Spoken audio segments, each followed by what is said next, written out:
أعوذ بالله من الشيطان الرجيم. بسم الله الرحمن الرحيم. من عمل صالحا من ذكر أو أنثى وهو مؤمن فلنحيينه حياة طيبة. سورہ نحل شروع پہاگی کی آیات مبارکہ 97 نمبر آیتو پہاگی کی تفصیل دا حیات طیبہ ذکر کی دو چکل انسان خپل عمل سنت برابر کی کاغا ناری نوی او کسڑے وی کزنانوی خو شرط ورلدالے چی داب مومن وی ایمان با وسروی نو دل با اللہ بدلے ورکے با دنیا کی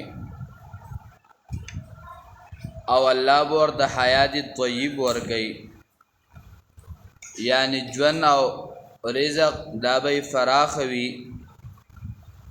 او چې کم سړی په دنیا کې هغه د سنت برابر خپل عمل نه کوي الله سورہ طه کې ذکر کوي من اعرض عن ذکری فإن له معیشة ضنکا ونحشره یوم القیامة اعما. یعنی د دې انسان دا ژوند دا به تنګ شي یعنی حیات طیب ورته نوی. پس سورہ طه کې الله ذکر کوي ومن اعرض عن ذکری چاچه اعراض وکړو د ذکر زمانہ فإن له معیشة ضنکا الله وی ژوند بول لړن او تنګ کما. په دنیا کې نن موږ سوچ وکړو بس ہر سڑے د رزق فتکل کی دے پدی سوچ کی دے چې آیا څومره کاروبار هغه بنن کیږي څومره به زیاتیږي څومره پیسې به ګټما او چې کله وسره حیات طیب وي یعنی پاک زندگی وي د دنیا ژوند خیسته وي او د سنت په طریقه باندې وي الله بدل خیسته ژوند ورکي او حیات طیب بول ورکي. نو په حیات طیب باندې تذکرہ ذکر شي وا ولنجزینهم اجرهم خامخا بدل بور قدوی تر ثوابون ددوی. احسن دلته مراد سره هغه اخروی دی. 97 آیت کې چې احسن ذکر کېو داغه مراد الذين صبروا اجرهم باحسن ما كانوا. دلته مراد هغه بدل دنیا دا او دلته دی بدل مراد هغه د آخرت دا فعوض دا خو کارونو کې چې دوی کول چې دوی ښه کارونه کې الله بوله بدل ورکي. فاذا قرأت القرآن فاستعذ بالله من الشيطان الرجيم. پدې کې ترغیب دی قرآن دا او آداب ذکر کوي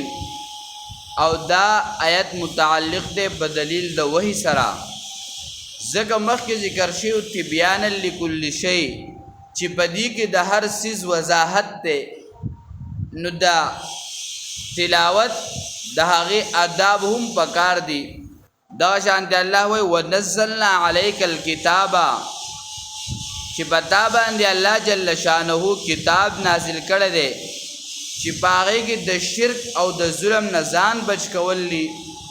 احسان حکم دی بګي پدې کې تذکرہ د عهد دا چې د الله جل شانه کله دوی د تلاوت کله چې دوی تلاوت شروع کوي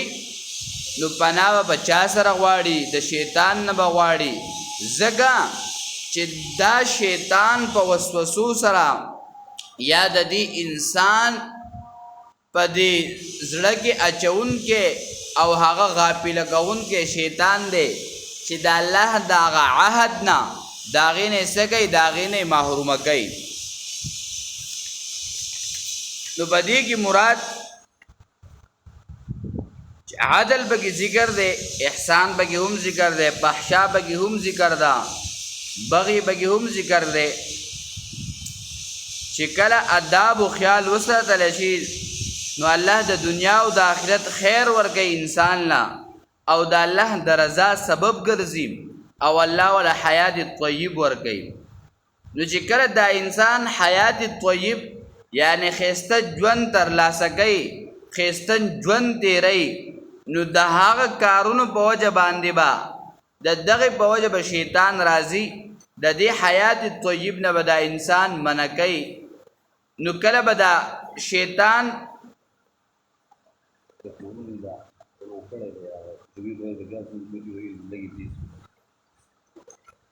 کله دا شیطان د انسان په شکل کې وي، کله دا شیطان هغه په نظر باندې ناراضي، نو دا انسان به پناه اخلي په هغه ذات سره. یو خود شیطان انسیری چې په نظر باندې راځي چې هغه سړی د قرآن نه منع کوي، د قرآن د درس نه منع کوي، خبو سره وخی ټیم به د هر سره باره وخی د هغې دپاره نه که یو ملګری کوشش کوي د وخت راځي نو هغه به ځان سره په جرګه کې بس هغه به ایثار کې مړ لا وخت ورته شته. نو دا سره دا شیطان ځکه چې دا منی دا سبب جوړ شوی دی ځکه یا د گپ شپ دپاره یا په جړۍ د ناستې دپاره چې د ذکر د الله نه لوی ذکر هغه قرآن دی، الله ورته په خپله قرآن کې ویلي، او دا د انسانانو د زړونو دپاره سره دا اطمینان دی، دا سکون دی چې انسان ته اطمینان او سکون په څه سره میلاویږي؟ په ذکر د الله د کتاب سره میلاویږي. نو څه انسي شیطانان وي د انسان په شکل کې چې کله د دړې په شکل، کله د لارې په شکل، کله د گپ شپ په شکل، کله د دکان په شکل، بس انسان منع کوي او هغه د ځان سره ودرې اشاره یې. یو دویم هغه شیطان دی چې هغه په نظر باندې ناراضي. نو چې کم شیطان په نظر باندې ناراضي انسان نه ني، نو هغه ذات چې هغه په دې شیطان باندې وسته او په د باندې طاقت لري، نو بیا په هغه ذات سره پناه غوښتلی. لکه سوره انفال کې 9 سپاره 200 آیت کې دغه تذکر راغلی. کله چې دا سوره انفال ختمي کې دغه لګي دا تذکر راغلی دا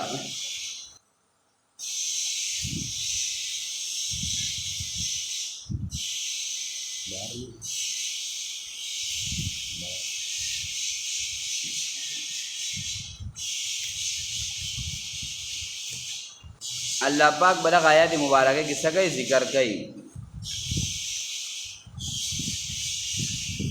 آیت نمبر 200 وَإِمَّا يَنزَغَنَّكَ مِنَ الشَّيْطَانِ نَزْغٌ فَاسْتَعِذْ بِاللَّهِ. او کرسی تا تا طرف د شیطان نا سوسوسه نو پناه غواړه په الله تعالی سره. انه سمیع علیم، یقینا هغه ارساور او پارسبان نه ده. اے چې کاله تا د شیطان نه طرف نه وسوسه رسی، د شیطان نه طرف نه تا د سمن راځي، نو بیا پناه په الله سره غواړي. زګه دغه الله په دې شیطان باندې طاقت او وس رسی او د انسانانو په هغه باندې وس طاقت نه رسی، نو د هغې دپاره تا د طریقو خوا چې ته پناه غواړې په الله تعالی سره. نو اداب د تلاوت چې کله سړی تلاوت شروع کوي نو دی به په اول کې اعوذ بالله وایي، او کله چې اعوذ بالله وایي نو بیا به وروسته بسم الله وایي. لکه لفظ په روایتو کې سمیع هم راغلی،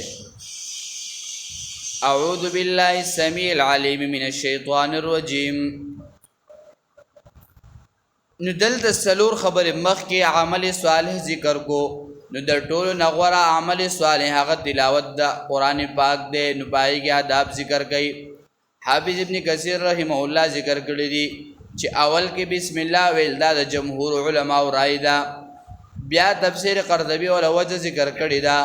چې کله انسان تلاوت شروع کوي دی اعوذ بالله وای، نو دا اعوذ بالله په وجه باندې دا شیطان نه دا انسان په امن کې شي. او دویمه وجه ولا ذکر کړل چې د قرآن د عمل نه دا انسان محروم کیږي نو د هغې نه بچ شي. او بل عالم یو څو عالمان هغه ذکر کوي چې د تلاوت نه وروسته اعوذ بالله پکار ده. تفسیر خازن ولا وجه ذکر کړې ده چې کله انسان تلاوت ختم کړي او د اعوذ بالله وایي، یا بل انسان په یو جرګه او په دې کې ناسي، کله جرګه اختتام ته ورسېږي دی انسان په زړه کې یو سوچ راشي، یو فکر راشي، په هغه سوچ او فکر کې دا خبره چې هلکه دا کار ما وکړو او دا کار زمانه وشو، نو دا بنوي چې دا کار ما وکړو او زمانه وشو، دا کار ما سر ته ورسو. نه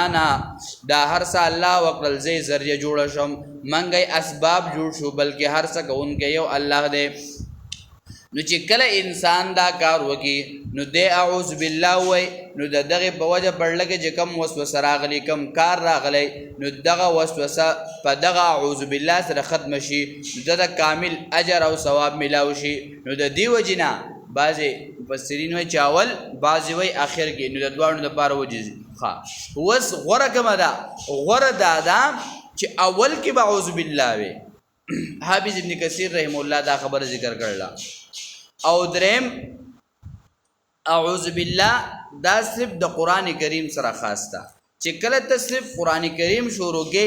اعوذ بالله به وي، د بل سره مخکې به اعوذ بالله نه وي. مثلا سړی اذان شروع کوي نو دی به اعوذ بالله نه وایي، دی به بسم الله وایي. دی دعوت کار کوي نو دی به بسم الله وایي. دی اودس کوي دی به بسم الله وایي. دی استنجا ته ځي نو دی به د اودس هغې چې کوم آداب دي هغه به کوي، او د هغې نه مخکې کومه طریقه سنت ښودلی شوي ده، کومه دعا ښودلی شوي ده هغه به وایي. د دې شیطان نه دی محفوظ وي. څلورم وجه تفسیر مدارک ذکر کړي دي چې عبدالله بن مسعود رضی الله تعالی عنہ نبی علیہ السلام وفرمایل ای وی ته ما ته قرآن کریم شروع کا، نو هغه اعوذ بالله السمیع العلیم من الشیطان الرجیم وی. نبی علیہ السلام وفرمایل وی ما د جبریل امین اعوذ بالله من الشیطان الرجیم راوړي دي، ته داسې اعوذ بالله وایا. یا کشاف ذکر کړي دي چې ما د جبریل امین هغه د قلم او د لوح محفوظ نه دا ښودلی دي چې اعوذ بالله السمیع العلیم من الشیطان الرجیم. بله خبره دا ده، اوس یو انسان هغه غسول او راغله نو دی به اعوذ بالله وایي. اوس دوه کسان نبی علیہ السلام مخې ته به جګړه شو، نبی علیہ السلام وفرمیل ما ته یو داسې کلمه معلومه ده چې کله دوی ووایي نو شیطان به د دوی نه څه شي لر به شي، نو هغه اعوذ بالله ده. کله کله دا ماشومان جاړي، بعضې علماو دا خبره ذکر کړي دي، شیخ ضیاء الرحمن صاحب دا خبره ذکر کړې ده، وی چې کله دا ماشوم جاړي وي ده ته دا خبره چې هلکه ستا دا پلار مریویا دی دا بیس دی به ژړا شي، نو په دغه وخت کې د انسان ته پکار دی چې دې ماشوم د غوږ کې 15 پیرې یا جبار ووایي. دا نور څه نه دا د قرآن آیاتونه ټکي دي، خدای زده کول او دا ویل چې کله دا سړی زده کړي ووایي بس خپل ماشومان پې هم دمیږي. موږ خو بس ځان له کار رخ کړلی، د هر شي دپاره مولا ضرورت دی، بس مولا نه بغیر څوک اودس نه شي کولی. که غم کېږي چې مولا او کپن د جمله او بس نه، دا ته انسان نه زما وخیلته الله پاک نه پیدا کړی، پکار ده چې تم صحیح زده کړي، په دې باندې عمل وکړي، ستا د ژوند دپاره دا علم ضروري دی. نو چې کله ماشوم جاړي نو هغه د یا جبارو په غوږ کې 15 پیرې، یا لا حول ولا قوت الا بالله دا لفظ ورته ویل، بس د دین وجه نه دا ماشوم څه کېږي هغه غلی کېږي، یا د په ساخ باندې ولیکلی شي دا ور یا حفیظو یا الله، دا د قرآن آیاتونه دا بس ولیکلی شي ماشوم ته ورکړی شي، په دې سره الله پاک د ماشوم څه کوي شفا کوي. یا کله د انسان په زړه کې وسوسه راشي، وسوسې پیدا شي، نو دی به اعوذ بالله وایي، د دې په وجه به د انسان د زړه نه دا وسوسې څه کېږي هغه ختمیږي. دغه شانتي شاملې کلی دي دا خبره چې کله سړی مونځ کوي دی به اعوذ بالله وایي، خو چې کله مقتدي نو دی به سبحانک اللهم، چې کله ولا اله غیرک ته ورسي بس دی به بیا غلګېږي، دی به بیا مخکې اعوذ بالله بسم الله نه وایي، دا به امام اعوذ بالله بسم الله وایي. او چې کله ځان لمونځ کوي چې یو بیر اعوذ بالله وي، چې بیا دویم رکعت دریم دی د پاسې نو بیا به بسم الله نه شروع کوي، بیا به اعوذ بالله هغه نه وایي. او چې کله مقتدي بس دی به صرف ولا اله غیرک ته رسي اعوذ بالله بسم الله به نه وایي. دریم چې کله یو سړي تلاوت شروع کو او په منځ کې ورته ټلیفون هغه موبایل کې خبريال او سره بل کس خبرې شروع کړي نو د قرآن بند کو د دنیا په سکار کې مشغوله شو نو چې کله دوباره قرآن کلاوي نعوذ بالله بوي او مخ دا خبره ذکر کړ چې دا مسله شامی ذکر کړی دا چې د قرآن علاوه د بل څه لپاره د اعوذ بالله ټکي نشته دا باز خلک کله بانګ شروع کوي اعوذ بالله من الشیطان الرجیم کله دا وایي نو دا نشته صرف او صرف د اعوذ بالله د قرآن سره خاص تا چې کله تلاوت د قرآن شروع کوي اعوذ بالله به د دین علاوه بل سره لپاره بسم الله نه وي انسان له غوسه راغله دی به اعوذ بالله وایي دی به درود شریف وایي دی به یاد کرسی وایي دی بس کی بس د دې سره د دې انسان دی ولاړی دی به کینی الله په دې انسان سره د دې انسان غوسه بس کوي دا به ختمي نو دغه شانتي دا او دس د بار بسم الله ویل دغه شانتي وسل خاني د الله دل نو دا هر زی د بار خپل اغا دعاګانې د مسنون اغاز د کول او هغه ویل الله پاک به دې انسان څخه حفاظت کوي نو په دې آیات مبارکه کې دا د رسول خبره فإذا قرأت القرآن نو هر کله چې غواړې تاسو جلول قرآن لرام فاستعذ بالله نو اول پناه غواړې په الله تعالی سره من الشیطان الرجیم د شیطان رټل شوی نه وزدل علت ذکر کوي انه ليس له سلطان على الذين امنوا وعلى ربهم يتوکلون یقینا نشته دلر وس د گمراه کولو باغ چا باندې چې ایمان راوړل دي وعلى ربهم يتوکلون او خپل رب باندې توکل او بر وسلا اے شیطان دو کسان گمراه کول نشي یو هغه کسته چې هغه سګي هغه بخپل رب باندې ایمان راوړي او دویم هغه کس چې بخپل رب باندې بر وساو توکل کوي نو د دې وجه نه شیطان دې نشي ما په د باندې غلبه د شیطان د شرات دی او سوره حجر کې الله پاک ذکر کوي 99 نمبر آیت کې دغه شانتی سوره ابراهیم د الله سبحانه عبارت 12 نمبر آیت کې د شیطان پاغ نیکانو خلقو باندې بروسا او دا نرسی د دی وجنه په دې آیت کې چې دوه کسان داسې چې باغو باندې شیطان بروسا دا نرسی آیت کې د تفصیل ان شاء الله سبا ذکر الله دې سید عمل توفیق اللهم ربنا اتنا في الدنيا حسنه وفي الاخره حسنه وقنا عذاب النار